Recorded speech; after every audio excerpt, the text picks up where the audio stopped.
ನಮಸ್ತೆ ಸ್ನೇಹಿತರೆ, welcome to ಮೈಯ ಜಗತ್ತು ಕನ್ನಡ ಯೂಟ್ಯೂಬ್ ಚಾನಲ್ಗೆ. ಇವತ್ತು ಸಂಡೇ ವ್ಲಾಗ್ ಆಗಿರುತ್ತೆ. 6 ಗಂಟೆ ಇನ್ನೂ ಆಗಿರಲಿಲ್ಲ, ಇನ್ನು 10 ನಿಮಿಷ ಇತ್ತು. ಅಂದರೆ 5:45 ಹಂಗೆ ನೋಡಿ ಎಷ್ಟು ಬೆಳಕಾಗಿದೆ. ಜೊತೆಗೆ ಹೊರಗಡೆ ಬಂದುಬಿಟ್ರೆ ಏನೋ ಒಂಥರ ಖುಷಿ ಅನಿಸುತ್ತೆ ಆ ಸೌಂಡಿಗೂ, ಜೊತೆಗೆ ಹೊರಗಡೆ ವಾತಾವರಣಕ್ಕೂ ಕೂಡ ತುಂಬ ಖುಷಿ ಅನಿಸುತ್ತೆ. ಸ್ವಲ್ಪ ಹೊತ್ತು ಹೊರಗಡೆ ಕೂತ್ಕೊಂಡಿದ್ದು ಆನಂತರ ಕೆಲಸನ ಮಾಡ್ಕೊಳ್ಳೋಣ ಅಂತ ಹೇಳಿ ಒಳಗಡೆ ಬಂದಿದ್ದೀನಿ. ಫ್ರೆಶ್ ಅಪ್ ಆಗಿ ಮುಖ ಎಲ್ಲ ತೊಳ್ಕೊಂಡು ಬಂದು ಒಂದು ಲೋಟ ಬಿಸಿನೀರು ನನಗೆ ಕುಡಿಯುವಂಥ ಅಭ್ಯಾಸ ಇದೆ. ಅಂದರೆ ಜೀರಿಗೆ ಎಲ್ಲ ಹಾಕ್ಕೊಂಡು ಕಾಯಿಸ್ಕೊಂಡು ಕುಡಿಯುವಂಥದ್ದು. ಅದೆಲ್ಲ ಕುಡಿದಾದ್ಮೇಲೆ ಇವತ್ತು ಸಂಡೇ ಆದರೂ ಕೂಡ ನನ್ನ ಮಗಳಿಗೆ ಇವತ್ತು ಕಾಲೇಜ್ ಇದೆ. ಅವರಿಗೆ ಎವ್ರಿ ಸಂಡೇ ಎಕ್ಸಾಮ್ ಇರುತ್ತೆ. ಅಂದರೆ ಅವಳು ಏನು JEE ತೊಗೊಂಡಿದ್ದಾಳಲ್ಲ ಅದ್ರದ್ದು ಎಕ್ಸಾಮ್ ಇರುತ್ತೆ. ಪ್ರತಿ ಸಂಡೇ ಎಕ್ಸಾಮ್ ಇರುತ್ತೆ. ಹಾಗಾಗಿ ಇವತ್ತು ಬೆಳಗ್ಗೆನೆ ಮಾಮೂಲಿ ರೆಗ್ಯುಲರ್ ಟೈಮ್ ಅಂತಲೇ ಹೇಳ್ಬೋದು. ಆದರೆ ಮಧ್ಯಾಹ್ನ ಬೇಗ ಬರ್ತಾಳೆ, 12:20 ಮನೆಗೆ ಬಂದುಬಿಡ್ತಾಳೆ. ಬೆಳಗ್ಗೆ 7:45 ಹೋಗಬೇಕು, 7:40 ಹೋಗಬೇಕು. ಹಾಗಾಗಿ ನಾನಿವತ್ತು ಅವಳು ಸಂಡೇ ಆದ್ದರಿಂದ ಅವಳು ಲಂಚ್ ಏನು ತೊಗೊಂಡು ಹೋಗೋದಿಲ್ಲ, ಮಧ್ಯಾಹ್ನಕ್ಕೆ ಬರ್ತಾಳೆ ಅಂದ್ಬಿಟ್ಟು. ಅದರಲ್ಲೂ ಸಂಡೇ ಅಂದ ತಕ್ಷಣ ಅದೇ ಪಲಾವು, ಅದೇ ರೈಸ್ ಬಾತ್ಗಳು ಮಕ್ಳಿಗೂ ಕೂಡ ಇಷ್ಟ ಆಗೋದಿಲ್ಲ, ಚಪಾತಿ ರೊಟ್ಟಿ ಎಲ್ಲ. ಹಾಗಾಗಿ ಬ್ರೆಡ್ ಟೋಸ್ಟನ್ನು ಮಾಡ್ತಾ ಇದ್ದೀನಿ.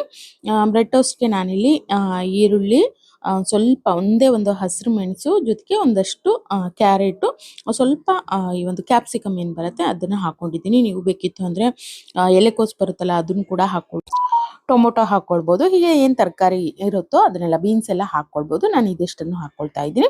ಕ್ಯಾಪ್ಸಿಕಮ್ಮು ಮತ್ತು ಕೊತ್ತಂಬರಿ ಸೊಪ್ಪು ಈ ಸಮಯದಲ್ಲಿ ಸೇರಿಸ್ಕೊಂಡು ಚೆನ್ನಾಗಿ ಎಣ್ಣೆಯಲ್ಲಿ ಫ್ರೈ ಮಾಡ್ಕೊಳ್ಬೇಕು. ಅಂದರೆ ಎಣ್ಣೆಯಲ್ಲಿ ಚೆನ್ನಾಗಿ ಬಾಡಬೇಕು, ಅದು ಹಸಿ ವಾಸನೆ ಎಲ್ಲ ಹೋಗೋವರೆಗೂ ಚೆನ್ನಾಗಿ ಬಾಡಿಸ್ಕೊಳ್ಬೇಕಾಗತ್ತೆ. ನಾನಿಲ್ಲಿ ಫ್ಲೇಮನ್ನು ಸ್ವಲ್ಪ ಹೈನಲ್ಲೇ ಇಟ್ಕೊಂಡು ಕೊನೆಯಲ್ಲಿ ಚೆನ್ನಾಗಿ ಬೇಯಿಸ್ಕೊಂಡು ಆಮೇಲೆ ಮಸಾಲೆಗಳನ್ನು, ಡ್ರೈ ಮಸಾಲೆ ಅಂದರೆ ಸ್ವಲ್ಪ ಅರಿಶಿಣದ ಪುಡಿ, ರೆಡ್ ಚಿಲ್ಲಿ ಪೌಡರು, ಆನಂತರ ಸ್ವಲ್ಪ ಧನಿಯಾ ಪೌಡ್ರು, ಜೀರಿಗೆ ಪೌಡ್ರು, ಆನಂತರ ಗರಂ ಮಸಾಲ ಇಷ್ಟನ್ನು ಹಾಕ್ಕೊಳ್ಬೇಕು. ಕೊನೆಯಲ್ಲಿ ಸ್ವಲ್ಪ ಉಪ್ಪನ್ನು ಸೇರಿಸಿ ಚೆನ್ನಾಗಿ ಫ್ರೈ ಮಾಡಿಕೊಂಡ್ರೆ ನಮ್ಮ ಮಸಾಲೆ ಅನ್ನುವಂಥದ್ದು ರೆಡಿ ಆಗುತ್ತೆ. ನಿಮಗೆ ಏನಿಷ್ಟನೋ ಎಲ್ಲ ತರಕಾರಿಗಳನ್ನು ಕೂಡ ಹಾಕ್ಕೊಳ್ಬೋದು. ಇದಿಷ್ಟು ಬ್ರೆಡ್ ಟೋಸ್ಟ್ಗೆ ಮಾಡ್ಕೊಂಡಿರೋಂಥ ಒಂದು ಪಲ್ಯ ಅಂತಲೇ ಹೇಳ್ಬೋದು. ಆ ಕಡೆ ನಾನು ಸ್ವಲ್ಪ ಬೆಣ್ಣೆ ಹಾಕ್ಬಿಟ್ಟು ಬ್ರೆಡ್ಡನ್ನು ಚೆನ್ನಾಗಿ ಡ್ರೈ ಮಾಡ್ಕೊಂಡಿದ್ದೇನೆ. ಅಂದರೆ ಬೆಣ್ಣೆ ಹಾಕ್ಬಿಟ್ಟು ಚೆನ್ನಾಗಿ ರೋಸ್ಟ್ ಮಾಡ್ಕೊಂಡಿದ್ದೀನಿ ನೋಡಿ, ಈ ರೀತಿಯಾಗಿ ಅದ್ರ ಮೇಲ್ಗಡೆ ಮಾಡಿರೋಂಥ ಪಲ್ಯನ ಇಟ್ಬಿಟ್ಟು ಎರಡೂ ಕಡೆ ಸ್ವಲ್ಪ ಸ್ವಲ್ಪ ಬಿಸಿ ಮಾಡ್ಕೊಂಡ್ಬಿಟ್ರೆ ಸಕ್ಕ ಟೇಸ್ಟಿ ಆಗಿರೋಂಥ ಬ್ರೆಡ್ ಟೋಸ್ಟು ರೆಡಿ ಆಗುತ್ತೆ. ಇನ್ನೇನು ಬ್ರೆಡ್ ಟೋಸ್ಟು ತಿಂದ ಮೇಲೆ ನಾನು ತಲೆ ಬಾಚ್ತಾ ಇದ್ದೀನಿ. ಇನ್ನೇನು ಲಂಚ್ ಏನು ತೊಗೊಂಡು ಹೋಗೋಂಗಿಲ್ವಲ್ಲ, ಬರೀ ಮನೆಯಲ್ಲಿ ತಿನ್ನೋದಕ್ಕಷ್ಟೇ ಅಂತೇಳಿ ನಾನಿಲ್ಲಿ 2 ಬ್ರೆಡ್ ಟೋಸ್ಟನ್ನು ಬ್ರೇಕ್ಫಾಸ್ಟ್ ಎಲ್ಲ ಮಾಡ್ಕೊಂಡ್ಮೇಲೆ ಅವಳಿಗೆ ಹಾಗೆ ಜುಟ್ಟು ಕೂಡ ಹಾಕ್ತಾ ಇದ್ದೀನಿ, ಅಂದರೆ ತಲೆ ಬಾಚ್ತಾ ಇದ್ದೀನಿ. ಎಲ್ಲ ರೆಡಿ ಆದಮೇಲೆ ಅವಳು ಕೂಡ ಹೊರಟ್ಲು. ಅವಳು ಹೋದ್ಮೇಲೆ ಮನೆಯಲ್ಲಿ ಇನ್ನೇನು ಕೆಲಸ ಇದೆಯೋ, ಅಂದರೆ ಏನು ಕೆಲಸ ಆಗಿರಲಿಲ್ಲ, ಅಷ್ಟೇ ಅವಳಿಗೆ ಬ್ರೇಕ್ಫಾಸ್ಟ್ ಅಷ್ಟೇ ಆಗಿದ್ದು. ಅದನ್ನು ತಿನ್ಕೊಂಡು ಅವಳು ಹೊರಟ್ಮೇಲೆ ಉಳಿದಿರುವಂಥ ಕೆಲಸನ ನಾನು ಕೂಡ ಶುರು ಮಾಡಿಕೊಂಡೆ. ಇನ್ನೇನು ಬಸ್ ಬರೋ ಟೈಮ್ ಕೂಡ ಆಗಿತ್ತು. ಹಾಗಾಗಿ ಅವ್ರ ಪಪ್ಪ ಅವಳನ್ನ ಕರ್ಕೊಂಡೋಗಿ ಬಿಟ್ಟು ಬರೋದಕ್ಕೆ ಹೋದ್ರು. ಅಂದರೆ ಕ್ರಾಸಲ್ಲಿ ಮುಂದೆ ಹೋದರೆ ಬಸ್ ಬರುತ್ತೆ. ಆದರೂ ಕೂಡ ಬೆಳಗ್ಗೆ ಅದೊಂದು ಅಭ್ಯಾಸ, ಮಕ್ಕಳನ್ನ ಹೋಗಿ ಬಸ್ಸಿಗೆ ಹತ್ತಿಸ್ಬರೋವಂಥದ್ದು. ಇವತ್ತು ಸಂಡೇ ಆಗಿರೋದ್ರಿಂದ ಸ್ವಲ್ಪ ಏನಾದರೂ ಸ್ಪೆಷಲ್ ಇರಬೇಕಲ್ವ, ಹಾಗಾಗಿ ಚಿಕನ್ ಮಾಡ್ತಾ ಇದ್ದೀವಿ.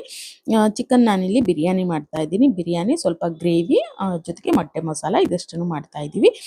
ನಾನಿಲ್ಲಿ ಆ ಬಿರಿಯಾನಿಗೆ ಮೊದಲು ನೆನೆಸ್ಕೊಳ್ತಾ ಇದ್ದೀನಿ. ಚಿಕನ್ನು, ಮೊಸರು, ಜೊತೆಗೆ ಸ್ವಲ್ಪ ಶುಂಠಿ ಬೆಳ್ಳುಳ್ಳಿ ಪೇಸ್ಟು, ಒಂದು ನಿಂಬೆ ಹಣ್ಣಿನ ಅಂದರೆ ಅರ್ಧ ಹೋಳಷ್ಟು ನಿಂಬೆ ರಸ, ಆನಂತರ ನಿಮಗೆ ಖಾರಕ್ಕೆ ಎಷ್ಟು ಬೇಕೋ ಅಷ್ಟು ರೆಡ್ ಚಿಲ್ಲಿ ಪೌಡರು, ರುಚಿಗೆ ತಕ್ಕಷ್ಟು ಉಪ್ಪು, ಚಿಕನ್ನಿಗೆ ಎಷ್ಟು ಬೇಕಾಗುತ್ತೋ ಅಷ್ಟು ಉಪ್ಪು, ಇದಷ್ಟನ್ನು ಹಾಕ್ಬಿಟ್ಟು ಒಂದು ಅರ್ಧ ಗಂಟೆ ನೆನೆಸಿಟ್ಕೊಳ್ಬೇಕು. ನೆನೆಸಿಟ್ಕೊಂಡ್ರೆ ಬಿರಿಯಾನಿ ಟೇಸ್ಟು ತುಂಬಾ ಚೆನ್ನಾಗಿ ಬರುತ್ತೆ. ಹಾಗಾಗಿ ನೋಡಿ, ಚೆನ್ನಾಗಿ ನಾನಿಲ್ಲಿ ಎಲ್ಲನೂ ಹಾಕ್ಬಿಟ್ಟು ನೆನೆಸಿಟ್ಕೊಂಡಿದ್ದೀನಿ.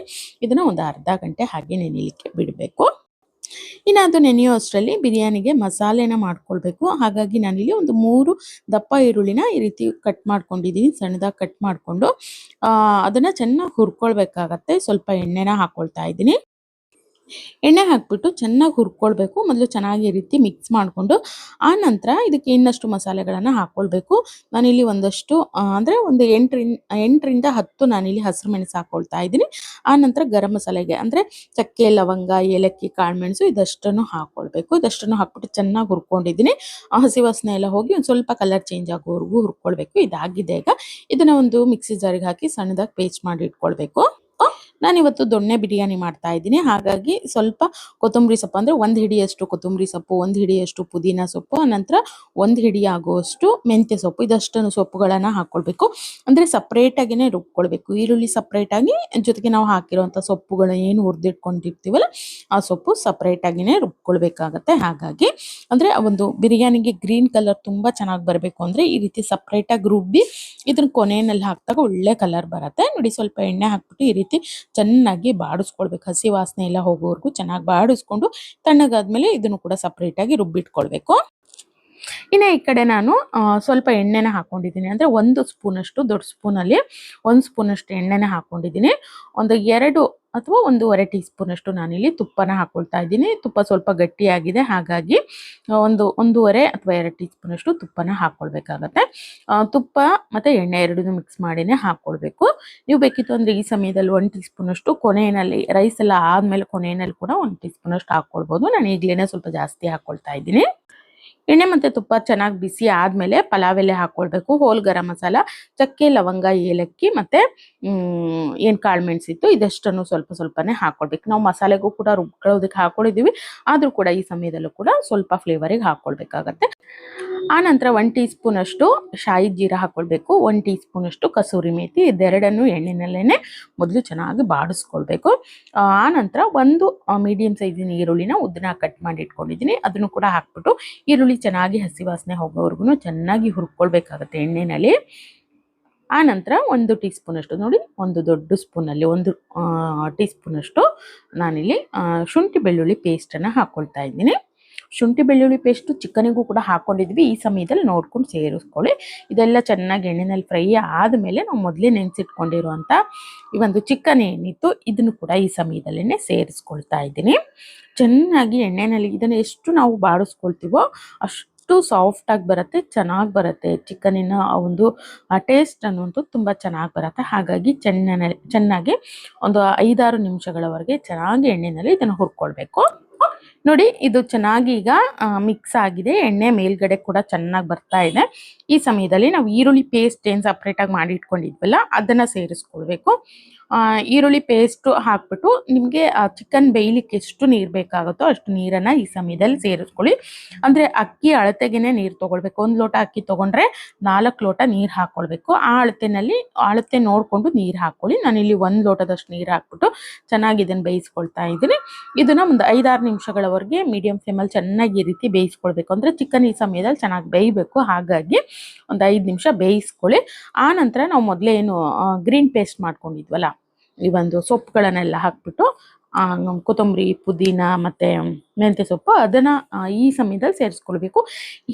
ಈ ಸಮಯದಲ್ಲಿ ಅಂದರೆ ಕೊನೆಯಲ್ಲಿ ಹಾಕ್ಕೊಳ್ಳೋದ್ರಿಂದ ಆ ಒಂದು ಏನು ನಾವು ದೊನ್ನೆ ಬಿರಿಯಾನಿ ಏನು ಮಾಡ್ತಾ ಇದ್ದೀವಿ ಅದರ ಫ್ಲೇವರ್ ಚೆನ್ನಾಗಿರುತ್ತೆ, ಜೊತೆಗೆ ಆ ಕಲ್ಲರು ತುಂಬ ಗ್ರೀನ್ ಕಲರ್ ಚೆನ್ನಾಗಿ ಬರುತ್ತೆ. ಹಾಗಾಗಿ ಕೊನೆಯಲ್ಲಿ ಸೇರಿಸ್ಕೊಳ್ಬೇಕು. ನೋಡಿ, ಹಾಕ್ಬಿಟ್ಟು ನೀರನ್ನು ಈ ಸಮಯದಲ್ಲಿ ಸೇರಿಸ್ಕೊಳ್ಬೇಕು. ನೀವು ಎಷ್ಟು ಅಕ್ಕಿ ತೊಗೊಂಡಿದ್ದೀರ ಅದರ ಒಂದು 2 ಪಟ್ಟಷ್ಟು ನೀರು ಹಾಕ್ಕೊಳ್ಬೇಕು. 1 ಲೋಟಕ್ಕೆ 2 ಲೋಟದಷ್ಟು ನೀರನ್ನು ನೀವು ಈ ಸಮಯದಲ್ಲಿ ಸೇರಿಸ್ಕೊಳ್ಬೇಕಾಗತ್ತೆ. ಎಷ್ಟು ಅಕ್ಕಿ ತೊಗೊಂಡಿದ್ರೋ ಅದನ್ನು ನೋಡ್ಕೊಂಡು ಹಾಕ್ಕೊಳ್ಳಿ. ನಾನಿಲ್ಲಿ ಹತ್ತಿರ 1.5 ಇಂದ 2 ಗ್ಲಾಸ್ ಅಷ್ಟು ಅಕ್ಕಿ ಹಾಕ್ಕೊಳ್ತಾ ಇದ್ದೀನಿ, ಹಾಗಾಗಿ ನೀರನ್ನು ಸ್ವಲ್ಪ ಜಾಸ್ತಿನೇ ಹಾಕ್ಕೊಂಡಿದ್ದೀನಿ. ಕೊನೆಯಲ್ಲಿ ರುಚಿಗೆ ಎಷ್ಟು ಬೇಕೋ ಅಷ್ಟು ಉಪ್ಪನ್ನು ಸೇರಿಸ್ಕೊಳ್ಬೇಕು. ಇದು ಚೆನ್ನಾಗಿ ನೀರು ಕುದಿ ಬರ್ತಾ ಇದೆ ಅನ್ನೋಂಥ ಸಮಯದಲ್ಲಿ ನಾವು ನೆನೆಸಿಟ್ಕೊಂಡಿರೋಂಥ ಅಕ್ಕಿನ ಹಾಕ್ಕೊಳ್ಬೇಕು. ಇದನ್ನು ಕೂಡ ಒಂದು 20 ನಿಮಿಷಗಳಾದರೂ ಚೆನ್ನಾಗಿ ನೆನೆಸಿಟ್ಕೊಂಡಿದ್ರೆ ಬಿರಿಯಾನಿ ಚೆನ್ನಾಗಿ ಬರುತ್ತೆ, ತುಂಬ ಸಾಫ್ಟಾಗಿ ಉದ್ದುದ್ರಾಗೂ ಕೂಡ ಬರುತ್ತೆ. ಆನಂತರ 1 ಹೋಳಾಗಷ್ಟು ನಿಂಬೆಹಣ್ಣಿನ ರಸನ ಇದ್ರೊಟ್ಟಿಗೆ ಹಾಕ್ಕೊಳ್ಬೇಕು. ಕೊನೆಯಲ್ಲಿ ನಾನು ಸ್ವಲ್ಪ ಕಸೂರಿ ಮೇಥಿ ಕೂಡ ಈಗಲೇ ಸೇರಿಸ್ಕೊಳ್ತಾ ಇದ್ದೀನಿ. ನೀವು ತುಪ್ಪ ಬೇಕಿತ್ತು ಅಂದರೆ ನೆಕ್ಸ್ಟು ಇದು ಚೆನ್ನಾಗಿ ಇನ್ನೇನು ಮಗ್ಗಿರುತ್ತೆ, ಇನ್ನೊಂದು 5 ನಿಮಿಷ 10 ನಿಮಿಷ ಇದೆ ಆಫ್ ಮಾಡೋದಕ್ಕೆ. ಅಂದರೆ ಈ ಸಮಯದಲ್ಲಿ ನೋಡಿ, ಈ ರೀತಿ ಅಕ್ಕಿ ಎಲ್ಲ ಚೆನ್ನಾಗಿ ಬೆಂದಿದೆ ಅನ್ನೋಂಥ ಸಮಯದಲ್ಲಿ ತುಪ್ಪ ಕೂಡ ಸೇರಿಸ್ಕೊಳ್ಬೋದು. ನಾನು ಸ್ವಲ್ಪ ತುಪ್ಪ ಜಾಸ್ತಿನೇ ಹಾಕ್ಕೊಂಡಿದ್ದೀನಿ, ಹಾಗಾಗಿ ಸೇರಿಸ್ತಾ ಇಲ್ಲ. ಚೆನ್ನಾಗಿ ಲೋ ಫ್ಲೇಮಲ್ಲೇ ಬೇಯಿಸ್ಕೊಳ್ಬೇಕು. ನೋಡಿ, ನಮ್ಮ ಒಂದು ಸೂಪರ್ ಟೇಸ್ಟಿಯಾಗಿರೋವಂಥ ಜೊತೆಗೆ ಒಳ್ಳೆ ಕಲರಲ್ಲಿ ಕೂಡ ಬಂದಿರೋವಂಥ ಒಂದು ದೊನ್ನೆ ಬಿರಿಯಾನಿ ರೆಡಿಯಾಗಿದೆ. ತುಂಬ ಚೆನ್ನಾಗಿರುತ್ತೆ. ಇದನ್ನು ನೀವು ಚಿಕನ್ ಗ್ರೇವಿ ಜೊತೆ ತಿನ್ಬೋದು, ಅಥವಾ ಹಾಗೆ ತಿನ್ಬೋದು, ಅಥವಾ ಮೊಸರು ಬಜ್ಜಿ ಜೊತೆ ಕೂಡ ತಿನ್ಬೋದು. ಸಖತ್ ಟೇಸ್ಟಿಯಾಗಿರುತ್ತೆ. ಲೋ ಫ್ಲೇಮಲ್ಲೇ ಬೇಯಿಸ್ಕೊಳ್ಬೇಕಷ್ಟೇ. ಇನ್ನು ಈ ಕಡೆ ಚಿಕನ್ ಗ್ರೇವಿ ಮಾಡ್ಕೊಳ್ಳೋದಕ್ಕೆ ಮೊದಲು ಒಂದು ಈರುಳ್ಳಿ, ಟೊಮೊಟೊ ಜೊತೆಗೆ ಸ್ವಲ್ಪ ಹೋಲ್ ಗರಂ ಮಸಾಲ ಏನಿರುತ್ತೆ ಎಲ್ಲವನ್ನು ಹಾಕಿ ಒಗ್ಗರಣೆ ಮಾಡ್ಕೊಂಡಿದ್ದೀನಿ. ಎಣ್ಣೆ ಸ್ವಲ್ಪ ಜಾಸ್ತಿನೇ ಹಾಕ್ಕೊಂಡು ಚೆನ್ನಾಗಿ ಇದನ್ನು ಎಲ್ಲ ಬಾಡಿಸ್ಕೊಂಡು ಆದಮೇಲೆ ಕೊನೆಯಲ್ಲಿ ಚಿಕನನ್ನು ಹಾಕ್ಕೊಳ್ಬೇಕು. ಚಿಕನ್ ತೊಳೆದಿರುವಂಥ ಚಿಕನನ್ನು ಹಾಕ್ಬಿಟ್ಟು ಎಣ್ಣೆಯಲ್ಲಿ ಚೆನ್ನಾಗಿ ಇದನ್ನು ಹಸಿ ವಾಸನೆ ಎಲ್ಲ ಹೋಗಬೇಕು, ಒಂಥರ ಸ್ಮೆಲ್ ಬರ್ತಾ ಇರುತ್ತೆ, ಅದೆಲ್ಲ ಹೋಗಬೇಕು. ಅಲ್ಲಿವರೆಗೂ ಅದು ನೀರು ಬಿಟ್ಕೊಳ್ಳುತ್ತೆ. ಎಣ್ಣೆನಲ್ಲೇ ಚೆನ್ನಾಗಿ ಬಾಡಿ ಅಲ್ಲಿವರೆಗೂ ಚೆನ್ನಾಗಿ ಚಿಕನನ್ನು ಇದರಲ್ಲಿ ಹುರ್ಕೊಳ್ಬೇಕು. ಅದು ಎಣ್ಣೆಯಲ್ಲಿ ಫ್ರೈ ಆಗಬೇಕು. ಅಷ್ಟರಲ್ಲಿ ನಾನು ಈ ಕಡೆ ಚಿಕನ್ ಗ್ರೇವಿ ಮಾಡ್ಕೊಳ್ಳೋದಕ್ಕೆ ಒಂದಷ್ಟು ಮಸಾಲೆಗಳನ್ನು ಹುರ್ಕೊಳ್ತಾ ಇದ್ದೀನಿ. ಈರುಳ್ಳಿ, ಬೆಳ್ಳುಳ್ಳಿ, ಶುಂಠಿ, ಒಂದು 4 ಹಸಿರು ಮೆಣಸು, 1 ಟೊಮೊಟೊ, ಇದಷ್ಟನ್ನು ಹಾಕ್ಕೊಂಡು ಸ್ವಲ್ಪ ಎಣ್ಣೆ ಹಾಕಿಬಿಟ್ಟು ಇದು ಹಸಿ ವಾಸನೆ ಹೋಗೋವರೆಗೂ ಚೆನ್ನಾಗಿ ಹುರ್ಕೊಳ್ಬೇಕು. ನೀವು ಇದನ್ನು ಹಾಗೆ ಕೂಡ ಮಾಡ್ಕೊಳ್ಬೋದು ಅಥವಾ ಈ ರೀತಿ ಹುರಿದು ಮಾಡಿದ್ರೆ ಟೇಸ್ಟ್ ತುಂಬಾ ಚೆನ್ನಾಗಿರುತ್ತೆ. ಖಂಡಿತ ಈ ರೀತಿಯಾಗಿ ಒಮ್ಮೆ ಟ್ರೈ ಮಾಡಿ ನೋಡಿ. ನೋಡಿ ಇದು ಚೆನ್ನಾಗಿ ಈಗ ಹುರಿದಿದೆ, ಹಸಿ ವಾಸನೆ ಎಲ್ಲ ಹೋಗಿ ಕಲರ್ ಕೂಡ ಚೇಂಜ್ ಆಗಿದೆ. ಈ ಸಮಯದಲ್ಲಿ ನಾನು ಸ್ವಲ್ಪ ಕೊತ್ತಂಬರಿ, ಪುದೀನ ಇದನ್ನು ಕೂಡ ಇದರೊಟ್ಟಿಗೆ ಸೇರಿಸ್ಕೊಂಡು ಅದನ್ನು ಕೂಡ ಸ್ವಲ್ಪ ಎಣ್ಣೆಯಲ್ಲಿ ಫ್ರೈ ಮಾಡ್ಕೊಳ್ತೀನಿ. ಇದಾದಮೇಲೆ ಇದು ಕಂಪ್ಲೀಟಾಗಿ ತಣ್ಣಗಾಗಬೇಕು. ತಣ್ಣಗಾದಮೇಲೆ ಇದನ್ನು ನಾವು ಪೇಸ್ಟ್ ಮಾಡ್ಕೊಳ್ಬೇಕಾಗತ್ತೆ.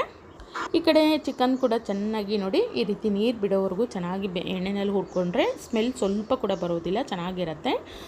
ಈ ಸಮಯದಲ್ಲಿ ಸ್ವಲ್ಪ ಅರಿಶಿಣದ ಪೌಡ್ರು ನಾನು ಸೇರಿಸ್ಕೊಳ್ತಾ ಇದ್ದೀನಿ. ಜೊತೆಗೆ ಚಿಕನ್ನಿಗೆ ಎಷ್ಟು ನಾನು ಗ್ರೇವಿಗೆ ಎಷ್ಟು ಬೇಕಾಗುತ್ತೋ ಅಷ್ಟು ಉಪ್ಪನ್ನು ಈ ಸಮಯದಲ್ಲೇ ಸೇರಿಸ್ತಾ ಇದ್ದೀನಿ. ನೋಡಿಕೊಂಡು ಉಪ್ಪನ್ನು ಸೇರಿಸ್ಕೊಳ್ಳಿ. ನಾನು ಇಲ್ಲಿ ದಪ್ಪ ಉಪ್ಪನ್ನು ಈ ಸಮಯದಲ್ಲೇ ಹಾಕ್ಕೊಳ್ತಾ ಇದ್ದೀನಿ. ಅಂದರೆ ಮತ್ತೆ ನಾನು ಗ್ರೇವಿಗೆ ಎಲ್ಲೂ ಉಪ್ಪು ಸೇರಿಸೋದಿಲ್ಲ, ಇದೇ ಸಮಯದಲ್ಲಿ ಸೇರಿಸ್ಕೊಳ್ತೀನಿ. ಹಾಗಾಗಿ ಸ್ವಲ್ಪ ಜಾಸ್ತಿನೇ ಹಾಕ್ಕೊಳ್ತಾ ಇದ್ದೀನಿ. ಹಾಕ್ಬಿಟ್ಟು ಚೆನ್ನಾಗಿ ಮಿಕ್ಸ್ ಮಾಡಬೇಕು. ಅರಿಶಿನ, ಉಪ್ಪು ಎಲ್ಲ ಚಿಕನಿಗೆ ಚೆನ್ನಾಗಿ ಹಿಡಿಬೇಕಲ್ಲ, ಹಾಗಾಗಿ ಎಲ್ಲವನ್ನು ಒಮ್ಮೆ ಚೆನ್ನಾಗಿ ಮಿಕ್ಸ್ ಮಾಡ್ಕೊಳ್ಳೋಣ. ಆನಂತರ ರುಬ್ಬಿಟ್ಕೊಂಡಿರುವಂಥ ಈ ಒಂದು ಈರುಳ್ಳಿ ಪೇಸ್ಟ್ ಏನಿತ್ತಲ್ಲ ಅದನ್ನು ನಾನಿಲ್ಲಿ ಸೇರಿಸ್ಕೊಳ್ತಾ ಇದ್ದೀನಿ. ಸೇರಿಸ್ಬಿಟ್ಟು ಚಿಕನ್ ಬೇಯಲಿಕ್ಕೆ ಎಷ್ಟು ನೀರು ಬೇಕಾಗುತ್ತೋ ಅಷ್ಟು ನೀರನ್ನು ಹಾಕಿಬಿಟ್ಟು ಇದನ್ನು ಒಂದೇ ಒಂದು ವಿಜಲ್ ಕೂಗಿಸ್ಕೊಂಡ್ರೆ ಸಾಕು. ಅಂದರೆ ಎಣ್ಣೆಯಲ್ಲಿ ಚಿಕನನ್ನು ಚೆನ್ನಾಗಿ ಬೇಯಿಸ್ಕೊಂಡಿರೋದ್ರಿಂದ ಮತ್ತೆ ಜಾಸ್ತಿ ಇದನ್ನು ಬೇಯಿಸುವಂಥ ಅವಶ್ಯಕತೆ ಇಲ್ಲ. ಒಂದೇ ಒಂದು ವಿಜಲ್ ಕೂಗಿಸ್ಕೊಂಡ್ರೆ ಸಾಕು. ಇದು ಬೇಯಲಿಕ್ಕೆ ಎಷ್ಟು ನೀರು ಬೇಕೋ ಅಷ್ಟು ನೀರು ಹಾಕ್ಕೊಂಡು ಒಂದು ವಿಜಲ್ ಕೂಗಿಸ್ಕೊಳ್ಳೋಣ. ನೋಡಿ ಇದು ಒಂದು ವಿಜಲ್ ಆದಮೇಲೆ ನಾನು ಕುಕ್ಕರ್ ಲಿಡ್ಡನ್ನು ತೆಗೆದ್ಬಿಟ್ಟಿದ್ದೀನಿ. ಚೆನ್ನಾಗಿ ಇದು ಕುದಿ ಬರ್ತಾ ಇದೆ. ಈ ಸಮಯದಲ್ಲಿ ಮತ್ತೆ ನಾನು ಇದನ್ನು ಲೋ ಫ್ಲೇಮಲ್ಲಿ ಕುದಿಲಿಕ್ಕೆ ಇಟ್ಕೊಂಡಿದ್ದೀನಿ. ಇಲ್ಲಿ ನಾನು ಏನು ಮಸಾಲೆ ಹಾಕ್ತಾ ಇದ್ದೀನಿ ಅಂದರೆ ಗರಂ ಮಸಾಲ, ಅದ್ರ ಜೊತೆಗೆ ರೆಡ್ ಚಿಲ್ಲಿ ಪೌಡರು, ಸ್ವಲ್ಪ ಹಸಿ ತೆಂಗಿನಕಾಯಿ, ಇಷ್ಟನ್ನು ನಾನು ನೀರು ಹಾಕ್ದೇ ರುಬ್ಬಿದ್ದೀನಿ. ಅಂದರೆ ಡ್ರೈ ಆಗಿಯೇ ಅದನ್ನು ಸಣ್ಣಗೆ ರುಬ್ಕೊಂಡಿದ್ದೀನಿ. ಅದನ್ನು ಆ ಒಂದು ಪೌಡರನ್ನು ಹಾಕ್ಕೊಳ್ತಾ ಇದ್ದೀನಿ. ನೀವು ಬೇಕಿತ್ತು ಅಂದರೆ ನೀರು ಕೂಡ ಹಾಕ್ಕೊಳ್ಬೋದು ಅಥವಾ ಹಾಗೆ ಕೂಡ ಬರೀ ಡ್ರೈ ಪದಾರ್ಥಗಳನ್ನು ಕೂಡ ಹಾಕ್ಕೊಳ್ಬೋದು. ತುಂಬ ಚೆನ್ನಾಗಿರುತ್ತೆ ಟೇಸ್ಟು. ನೋಡಿ ನಾನಿಲ್ಲಿ ತುಂಬ ತೆಳು ಗ್ರೇವಿ ಮಾಡ್ತಾ ಇಲ್ಲ, ಸ್ವಲ್ಪ ಗಟ್ಟಿಯಾಗಿಯೇ ಈ ಒಂದು ಚಿಕನ್ ಗ್ರೇವಿನ ಮಾಡ್ತಾ ಇದ್ದೀನಿ. ನೀವು ನೀರು ಸಾಂಬಾರು ರೀತಿ ನೀರಾಗೂ ಕೂಡ ಮಾಡ್ಕೊಳ್ಬೋದು. ಚೆನ್ನಾಗಿ ಕುದಿ ಬರ್ತಾ ಇದೆ. ನಮ್ಮ ಚಿಕನ್ ಗ್ರೇವಿ ರೆಡಿ ಆಯಿತು. ಇನ್ನು ಈ ಕಡೆ ನಾನು ಮೊಟ್ಟೆ ಮಸಾಲ ಮಾಡ್ತಾ ಇದ್ದೀನಿ. ಇದನ್ನು ಸಾಕಷ್ಟು ಬಾರಿ ತೋರಿಸಿದ್ದೀನಿ, ಹಾಗಾಗಿ ಫುಲ್ಲು ಡೀಟೇಲಾಗಿ ನಾನೇನು ರೆಸಿಪಿನ ಶೂಟ್ ಮಾಡ್ಕೊಂಡಿಲ್ಲ. ಇಲ್ಲಿ ಮೊದಲು ಈರುಳ್ಳಿನ ಹುರ್ಕೊಂಡು ಆನಂತರ ಶುಂಠಿ ಬೆಳ್ಳುಳ್ಳಿ ಪೇಸ್ಟು, ಟೊಮೊಟೊ ಪೇಸ್ಟನ್ನು ಹಾಕ್ಕೊಳ್ಬೇಕು. ಟೊಮೊಟೊ ರುಬ್ಬುವಂಥ ಸಮಯದಲ್ಲೇ ಶುಂಠಿ, ಬೆಳ್ಳುಳ್ಳಿ, ಕೊತ್ತಂಬರಿ ಸೊಪ್ಪು ಎಲ್ಲವನ್ನು ಹಾಕಿ ರುಬ್ಬಿ ಇದರೊಟ್ಟಿಗೆ ಸೇರಿಸ್ಕೊಳ್ಬೇಕು. ಆನಂತರ ಡ್ರೈ ಮಸಾಲ, ಗರಂ ಮಸಾಲ, ಧನಿಯಾ ಪೌಡ್ರು, ಜೀರಿಗೆ ಪೌಡ್ರು, ರೆಡ್ ಚಿಲ್ಲಿ ಪೌಡರು, ಅರಿಶಿಣದ ಪೌಡ್ರು, ಇಷ್ಟು ಪೌಡರ್ಗಳನ್ನು ಹಾಕ್ಕೊಳ್ಬೇಕು. ಬೇಕಿತ್ತು ಅಂದರೆ ಸ್ವಲ್ಪ ಪೆಪ್ಪರ್ ಪೌಡ್ರು ಕೂಡ ಸೇರಿಸ್ಕೊಳ್ಬೋದು. ಗರಂ ಮಸಾಲೆನೂ ಕೂಡ ಹಾಕ್ಕೊಳ್ಬೇಕು. ತುಂಬ ಚೆನ್ನಾಗಿ ಬರುತ್ತೆ, ಟೇಸ್ಟಿಯಾಗಿರುತ್ತೆ. ಈ ರೀತಿಯಾಗಿ ಖಂಡಿತ ನೀವು ಕೂಡ ಒಮ್ಮೆ ಈ ಒಂದು ಮೊಟ್ಟೆ ಮಸಾಲ ಮಾಡಬೇಕು ಅಂದರೆ ಖಂಡಿತ ಟ್ರೈ ಮಾಡಿ ನೋಡಿ, ತುಂಬ ಚೆನ್ನಾಗಿ ಬರುತ್ತೆ ಅಂತಲೇ ಹೇಳ್ಬೋದು. ಎಲ್ಲ ಮಸಾಲೆಗಳನ್ನು ಹಾಕ್ಕೊಂಡಾದ್ಮೇಲೆ ಕೊನೆಯಲ್ಲಿ ರುಚಿಗೆ ಎಷ್ಟು ಬೇಕಾಗುತ್ತೋ ಅಷ್ಟು ಉಪ್ಪು ಕೂಡ ಇದರೊಟ್ಟಿಗೆ ಸೇರಿಸ್ಕೊಂಡು ನೋಡಿ ನಾವು ಮೊದಲೇ ಏನು ಬೇಯಿಸಿ ಫ್ರೈ ಮಾಡಿ ಇಟ್ಕೊಂಡಿರೋಂಥ ಈ ಒಂದು ಮೊಟ್ಟೆಗಳನ್ನು ಹಾಕ್ಕೊಳ್ಬೇಕಾಗತ್ತೆ. ಹಾಕ್ಕೊಂಡು ಲಿಡ್ಡನ್ನು ಕ್ಲೋಸ್ ಮಾಡಿಬಿಟ್ಟು ಒಂದು 5-6 ನಿಮಿಷ ಚೆನ್ನಾಗಿ ಇದನ್ನು ಬೇಯಿಸ್ಕೊಂಡ್ಬಿಟ್ರೆ ತುಂಬಾ ರುಚಿಕರವಾದಂಥ ಒಂದು ಮೊಟ್ಟೆ ಮಸಾಲ ಅಥವಾ ಮೊಟ್ಟೆ ಗ್ರೇವಿ ಅನ್ನುವಂಥದ್ದು ರೆಡಿ ಆಗುತ್ತೆ. ಇದು ನೀವು ಬರೀ ಅನ್ನದ ಜೊತೆಗೆ ಸರ್ವ್ ಮಾಡ್ಬೋದು ಅಥವಾ ಚಪಾತಿ, ರೊಟ್ಟಿ ಎಲ್ಲದರ ಜೊತೆಗೆ ತುಂಬಾ ಚೆನ್ನಾಗಿರುತ್ತೆ. ನೋಡಿ ಮೊಟ್ಟೆ ಮಸಾಲ ಕೂಡ ಆಯಿತು. ಇನ್ನು ಇಷ್ಟು ಕೆಲಸ ಆಗೋಷ್ಟರಲ್ಲಿ 10 ಗಂಟೆ ಮೇಲೇ ಆಗಿತ್ತು. ಇಷ್ಟು ಅಡುಗೆಗಳನ್ನೆಲ್ಲ ಮಾಡ್ಕೊಳ್ಳೋ ಅಷ್ಟರಲ್ಲಿ ನಮ್ಮ ಮನೆಯವರು ಸ್ನಾನ ಎಲ್ಲ ಮುಗಿಸ್ಕೊಂಡು ಶಾಪಿಗೆ ಹೊರಟಿದ್ರು. ಹಾಗಾಗಿ ಮೊದಲು ಅವರಿಗೇ ಹಾಕ್ಕೊಡ್ತಾ ಇದ್ದೀನಿ. ತುಂಬ ಟೇಸ್ಟಿಯಾಗಿರುತ್ತೆ ಈ ಒಂದು ಬಿರಿಯಾನಿನ. ಖಂಡಿತ ನೀವು ಕೂಡ ಒಮ್ಮೆ ಟ್ರೈ ಮಾಡಿ ನೋಡಿ. ನಾವು ಹೊರಗಡೆ ಹೋಗಿ ಈ ರೀತಿ ಬಿರಿಯಾನಿನ ತಿಂತಾ ಇರ್ತೀವಿ, ಖಂಡಿತ ಮನೆಯಲ್ಲೇ ನಾವು ಕೂಡ ಮಾಡಿಕೊಂಡ್ರೆ ಅದೇ ಟೇಸ್ಟಿಯಾಗಿ ತುಂಬಾ ಚೆನ್ನಾಗಿ ಬರುತ್ತೆ. ಟ್ರೈ ಮಾಡಿ ನೋಡಿ. ಇನ್ನು ಈ ಕಡೆ ನಮ್ಮ ಸ್ನಾನ ಏನೂ ಆಗಿರಲಿಲ್ಲ, ಮನೆ ಕೆಲಸ ಸುಮಾರಷ್ಟಿತ್ತು. ಎಲ್ಲನೂ ಮುಗಿಸ್ಕೊಳ್ಳೋಣ ಅಂಥೇಳಿ ಪಟ ಕೆಲಸಗಳನ್ನು ಮುಗಿಸ್ಕೊಳ್ತಾ ಇದ್ದೀನಿ. ಮೊದಲು ಇವತ್ತು ಸಂಡೇ ಆಗಿರೋದ್ರಿಂದ ಸ್ವಲ್ಪ ಕ್ಲೀನಿಂಗ್ ಕೂಡ ಅದನ್ನು ಹಾಗೆ ಬಿಟ್ಬಿಟ್ರೆ ಮತ್ತೆ ಇಡೀ ವಾರ ಅದು ಪೆಂಡಿಂಗ್ ಹಾಗೇ ಉಳಿದ್ಬಿಡುತ್ತೆ. ಹಾಗಾಗಿ ಅದಷ್ಟನ್ನು ಮುಗಿಸ್ಕೊಳ್ಳೋಣ ಅಂಥೇಳಿ ಒಂದಷ್ಟು ಏನು ರೆಗ್ಯುಲರಾಗಿ ಸಂಡೇ ಕ್ಲೀನ್ ಮಾಡೋವಂಥದ್ದು ಇರುತ್ತೋ ಅದನ್ನೆಲ್ಲ ಮುಗಿಸ್ಕೊಂಡು ನಾನು ಕೂಡ ಸ್ನಾನ ಮಾಡಿಕೊಂಡು ಎಲ್ಲನೂ ಟಿಫನ್ ಎಲ್ಲ ಮಾಡ್ಕೊಂಡಿದ್ದಾಯಿತು. ಆಮೇಲೆ ಸ್ವಲ್ಪ ಬಟ್ಟೆ ಕೂಡ ಒಣಗಾಕೋದಿತ್ತು. ಅಂದರೆ ಸ್ನಾನ ಆದ ತಕ್ಷಣ ಮಿಷಿನ್ ಕೂಡ ಆನ್ ಮಾಡಿದ್ದೆ, ಹಾಗಾಗಿ ಬಟ್ಟೆ ಕೂಡ ಬಂದಿತ್ತು. ಇನ್ನು ನೆನ್ನೆ ಒಣಗಾಕಿರೋ ಬಟ್ಟೆ ಅಷ್ಟು ಬಿಸಿಲಿರಲಿಲ್ಲ, ಹಾಗಾಗಿ ಒಣಗಿರಲಿಲ್ಲ, ಅದನ್ನು ಕೂಡ ತೆಗೆಯೋದಿತ್ತು. ತೆಗೆದ್ಬಿಟ್ಟು ಎಲ್ಲ ಬಟ್ಟೆನೂ ಒಣಗ ಹಾಕ್ಬಿಟ್ಟು ಇನ್ನು ಬಟ್ಟೆ ತೆಗೆದಿರೋ ಅಂಥದ್ದನ್ನೆಲ್ಲ ಮಡಚಿಬಿಟ್ಟು ಅದರ ಜಾಗದಲ್ಲಿ ಇಟ್ಬಿಟ್ರೆ ಆವತ್ತಿನ ಕೆಲಸ ಮುಗಿಯುತ್ತೆ ಅಂತೇಳಿ ಅದನ್ನು ಕೂಡ ಮಾಡ್ತಾಯಿದ್ದೆ. ಇದಾಗಿತ್ತು ಸ್ನೇಹಿತರೆ ಇವತ್ತಿನ ಸಂಡೆಯ ಒಂದು ಬೆಳಗಿಂದ ಮಧ್ಯಾಹ್ನದವರೆಗೂ ಏನೆಲ್ಲ ಆಯಿತು ಅಂಥೇಳಿ ನಿಮ್ಮ ಜೊತೆ ಶೇರ್ ಮಾಡ್ಕೊಂಡಿದ್ದೀನಿ. ಇಷ್ಟ ಆಗಿತ್ತು ಅಂದರೆ ಲೈಕ್ ಮಾಡಿ, ಶೇರ್ ಮಾಡಿ, ಸಬ್ಸ್ಕ್ರೈಬ್ ಮಾಡ್ಕೊಂಡು ಸಪೋರ್ಟ್ ಮಾಡಿ. ನಾನು ಸಿಗ್ತೀನಿ ಮತ್ತೊಂದು ಹೊಸ ವಿಡಿಯೋದೊಂದಿಗೆ. Thank you.